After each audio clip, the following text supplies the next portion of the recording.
Whew, that sun is kicking. Expectation versus reality. Let's see New York.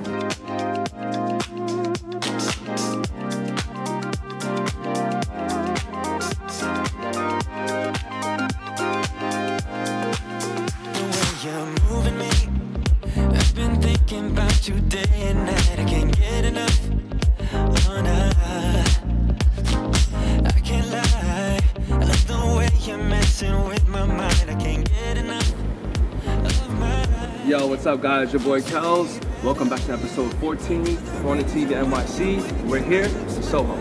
Whether you plan on living or moving to a city, you usually have some expectations of how it's going to go. 2020 has been nothing short of surprises, even if it's been a shortage on masks.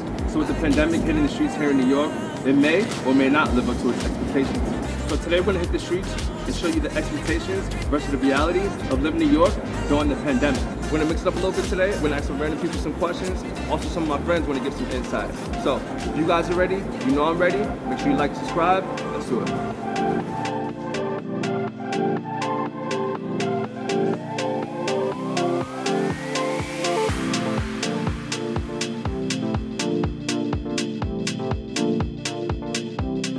What's your name, champ? Amir Diop. Okay. I'm getting ready to, paint another mural. Okay. Yeah, bro, so a lot of people feel like, some New Yorkers could be rude in terms of how they act, towards people.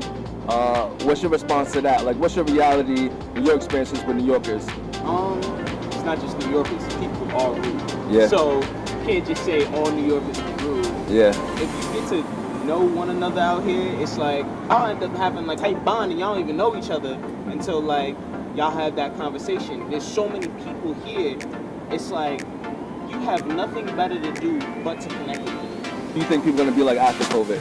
Oh, it's way different after Okay. COVID. I'm telling you, a lot of people are packing up. I heard 750,000 people left New York. Expectation versus reality when it comes to rent. People think it costs a lot to live here, and essentially it does. So what's your experiences like that? Do you think that rent is overpriced or that you get what you pay for? Rent is way overpriced. Okay. That shit is way overpriced, but it's about to change. That shit's about to change. So charge people this much, like fucking $3,000 for a one-bedroom apartment out here in Soho. You can't afford to do that. Once it goes down, I'll let you know this right now. I'll go get some property. Right. Okay. The expectations versus reality when it comes to pizza. Everybody thinks our pizza is lit. You know what I'm saying? We got the best pizza in the States. What do you feel about that? Do you feel it's accurate? Oh, yeah. Okay. Yeah. I went to Maryland for 2 years, right? Yeah. For college. Their pizza was trash compared to New York pizza. I would spit that shit out. Yeah. Oh my God. Because I was just so used to it throughout my whole life, Yeah. We got a lot of fire spots, yeah. Yeah. For sure. Okay. We'll do a little speed round. So basically with the speed round, I'm mention the name of place or a thing, and then you can say the first thing that comes to mind. Alright? First thing is New York City. Home. Coronavirus. Kobe. Legend. Mask. Good. Donald Trump. Black Lives Matter.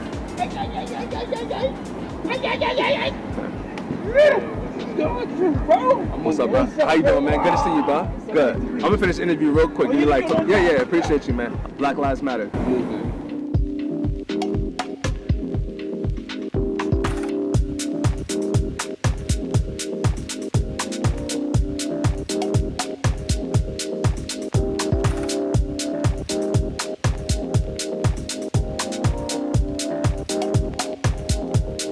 What's your name, though? My name is Neil. Neil? Alright. Wasim? For sure. Wazim? Alright. Wazim. Alright, there you go. That's what's up. New York City. Nas. Nas? Rapper Nas. Life? Kobe. Peter God, bro. It's a big 24. Mask. Mask? Yeah. Need one right now, bro. You need one? Word. That's what's up. Pandemic. Got it on. You got it on you. He lit. You need to holler at him. Alright, for sure. Next joint. Donald Trump. I want my money by Monday. Gotta get that money. Queens get the money, yeah? Queens get the money.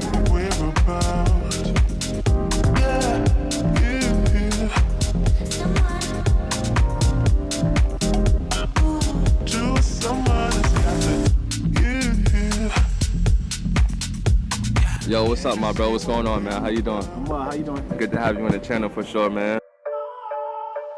The first question I want to ask you is about the people here in New York, like the expectations versus reality. Okay. Now, we've been in COVID, we've been in lockdown for a while now. Yeah. You know, so what's your thoughts on New Yorkers? Most people say New Yorkers are rude. Do you feel like that's true? Nah, I feel like New Yorkers are honest. Okay. I feel like actually New Yorkers aren't rude at all. Actually, I think they're honest to a fault. Yeah. And they're actually more helpful than people realize. Okay. And also they'll let you know how they feel. Yeah. And I think that's more helpful than anything else. Yeah. Instead of that finesse. Yeah. So I think New Yorkers are actually real and honest, and I appreciate that. Okay. So moving forward, let's talk about the connections, you know, that people say that if you can make it here, you can make it anywhere. Right. You know, and that pretty much closely associate, but sometimes it's not what you know, but who you know. Oh, absolutely. Do you feel like you've had a chance to create any good connections during this time, during COVID, or maybe even before COVID? My connections changed. Okay. You know, the connections that I had prior to COVID were more built around schedule and work and all that stuff. The connections that I've built during COVID were about the people that I thought were important or people that felt I was important. Yeah. So the connections didn't necessarily create, they just morphed. Got you. Say, Yeah. not new connections, just connections changed. Because we've been in COVID and we've been in lockdown, quarantine, and we've been in solitude, Yeah. have you found any positives or negatives through Yeah, that? absolutely. Yeah. I think it allowed everyone to slow down. And it forced you to deal with yourself. No distractions. Yeah. So, or even if you had a partner, whatever you had going on, it's just you and them in that situation. Yeah. And you learned a lot about yourself and about them, because a lot of times we don't get that quiet time just to deal with yourself. That's a hundo. Yeah. And anything that you really wanted to do, you had to find creative ways to do it. So you learned about your own energy and how, where's your will? Yeah. It's just you inside. A lot of people ain't really ready to deal with themselves. That's a fact. That's 100%. So moving forward towards energy, you know, they say New York is the city that never sleeps. Never. What's your view of the energy this year here in New York during the COVID? Well, during COVID, I think it's changed. I think, you know, I think there's stages of it. At first, everyone was shook. People dispersed, went all over. You know, it was real. Then I think after a while, people started to get antsy. Yeah. You know, but they're still scared. Now I think people are like, I'm outside. If they said New York is fully open, the city be on 1,000. It would. It would be easy. That's easy money. Yeah. But I think at the same time, there is a segment of people that are very cautious to just like, you know, I don't know if I'm ready for that yet. The rent aspect. Like they say, people say you got to be rich to be broke here. Yeah, really. You know what I'm That's a saying? fact. Yeah. Do you feel like too much? Do you feel like you get what it's worth? Absolutely. Yeah. Okay. I mean, because I know what people pay in other parts of the country and what you're getting, and like, you paying 2-3 times X for a box. Yeah. New York City. Man, it's energy, electric. There's no place like it. Okay. Coronavirus. Changed everything. Kobe. Whew. Miss him. Yeah, Donald Trump. Man, one of the biggest embarrassments. Black Lives Matter. It's about time.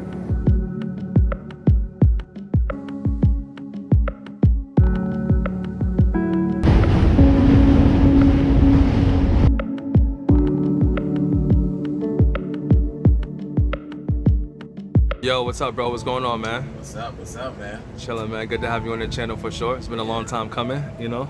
Yeah, I'm glad to be here. People are in a rush. They got somewhere to be. So I don't think that people tend to be more rude in New York. I just think that they tend to just get straight to the business, right? They have somewhere to be, they cut to the chase. And I also think New Yorkers are helpful. During the blackout, I saw people passing out batteries, you know. During Hurricane Sandy, you had people passing out water and things like that. So I do think that New Yorkers can come together and be helpful. Connections. Yeah. Who knows what you do and what you do well, right? I think that allows for other people to have conversations without you in the room, right? Which I think is super important. I mean, most of the network I've done has been through my career in person. So people are more receptive now to communicating online because everyone's at home. A big part of building that network is building my own personal brand. What do you think about the energy here in New York given the protests and all that stuff over the summer? More people participated than ever for a number of different reasons, right? I think when everyone's at home, there are no sports, there are no distractions, you have more time to pay attention to the things that are important, right? Yeah. And so I think that allowed a lot of people to pick up this cause, and but it also gave people an opportunity to get out of the house and to be a part of something. Yeah. You know, I definitely think it's human nature to want to be a part of a group. So, you know, a lot of people give it up to New York, you know, for our pizza. You know, they say our pizza is some of the best in the States. Yeah. What do you feel about that in terms of expectation versus reality there? Yeah, I would say it's true. Yeah. You know, I'm not a pizza snob, and I haven't had Chicago deep dish. So that aside, but I think New York has a specific blend and flavor of pizza. And so I would definitely say it lives up to the hype. Do you feel the worth of what you're paying for here in New York City? I can only speak for myself. Yeah. I got lucky enough to find an apartment in 2004 as a 19-year-old that was 2-bedroom, 2-bathroom, 1,100 square feet with a balcony, which we're on right now. Yeah. And a view of Prospect Park. Yes, because I'm on a rent-stabilized building, and because we've been in the building since 2004, it's 2020 right now. Yeah. So, you know, I definitely feel like I get my money's worth in this apartment, but I can tell you that that sentiment does not ring true for most other people that I know. New York City. Knicks. Coronavirus. Cancel 2020. Donald Trump. The antithesis of a leader. 2020. Cancel. I think 2020 has been a year of immense change, and I think the world has changed. So yeah, guys, that pretty much wraps it up for episode 14 of Corona TV NYC. We went out and had so many great conversations today. I hope we gave you guys some valuable information. And if you plan to come to New York or live here or visit, you should definitely come. It's a beautiful place. It's a melting pot, all different ethnicities. Everyone is welcome. And the energy is always alive here. You know, so I can't wait for you guys to come through. Come check it out. I'll be here. I appreciate you guys for coming out. Until next time, you already know, your boy Kels.